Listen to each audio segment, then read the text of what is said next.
Just wanted to check in on Mike Smith. Is he all good, and will he be playing tonight, or what's happening? Yeah, he's all good. He's practicing this morning, but he won't play tonight. Okay, but no issues coming out of the other game there? No. We've asked you a few times about Nugent Hopkins and Hyman together, but it seems like they, at times, I mean, they'll be together in all three phases. They're on the power play together. Looks like you're going to PK them a bit in some 5-on-5. Yeah. What are you seeing in that duo and the time they've been together? Well, we're trying to learn how they gel with each other. You know, both, like you say, on all the special teams. Nuge and Connor and Leon kind of form the main kind of core of that power play unit, but Hyman coming in the net front. But on penalty kill, we're trying to get them acclimated with each other, and then you know, from the start of camp, we've talked about whether we play Leon and Connor together or we play them apart. And when if we do play them together, I want to get a feel for what Nuge and Hyman, and tonight will be Yamo with them there to see how they gel. So far, I like what I'm seeing so far, but it's early. For sure. If it looks like it's a good mix, is kind of pushing that button and putting those two big guys together, is that something you could see yourself doing more often game to game if you're getting really good results from that other line? I mean, yeah, it depends how games are going, the results you're getting, how you want to play. You know, there's special teams that come into it. There's a lot of factors that come into it, but right now we're in the learning stages. We want to find out what we have with everybody, with adding the new pieces, and you know, we got tonight's game to have a look at again, and then we'll figure out where we're at. But I could see it going back and forth a little bit this year, and as we go on here, just like it's kind of done in the past.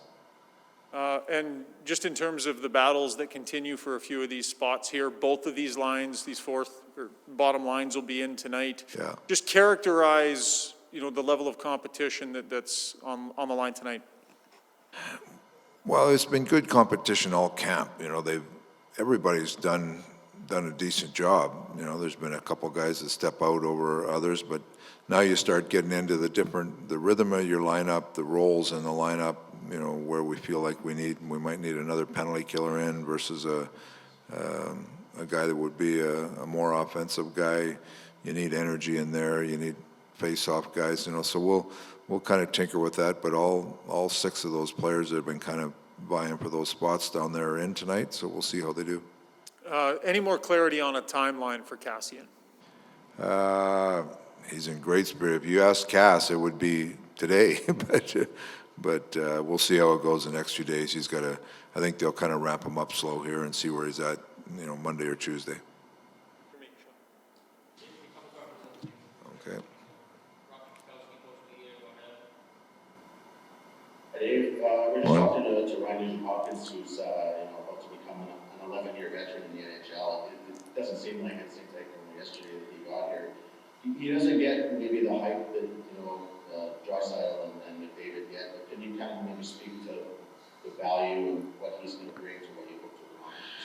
He's a smart player that plays in all situations for us and is kind of a glue guy. You can stick him a lot of places and he cleans up a lot of messes. And, just a really smart player, great team player, and he's one of those guys that a coach, you don't realize how much you appreciate him until you look down and he's not on your bench and you're looking for somebody else to do the jobs that he does. So just a real key guy on our team, and we're lucky to have him here long term.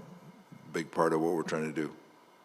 Speaking of sticking guys in different positions, as a coach, you have a lot of options this year up front, especially in your top six, more than this team's ever had. I mean, yeah. What's the excitement level just being able to look at your top 6, 7, 8 guys and know that you can basically do a lot? Yeah, with different roles and depending on how games go, you might have a game that's more special team orientated. You got ones that are, you're back to back. When you want to use more people, you can spread them out. I mean, it's just, there's a lot of factors that come into play that from a coaching perspective just gives you more options. And we're still learning about the new guys that came in, but for the most part,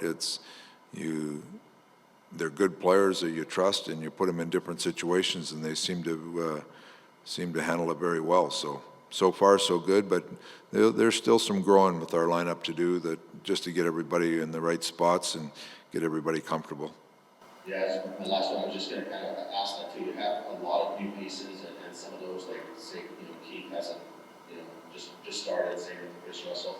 Are you gonna need a little bit of runway in the regular season for everybody to get well before this thing becomes? Yeah, I think that's the way it is every year. Even though we played 8 exhibition games, you take some time to get to know your players, and for me, it comes down to like the rhythm of the lineup and how things flow, how players are playing. You look at certain deep pairs, what you're expecting from those pairs, and how the special teams influence the makeup of your lines, things like that are all you continue to get to know. But as people get up to speed and you get kind of that rhythm going, you can figure out things and what gives you the best chance on winning any given night.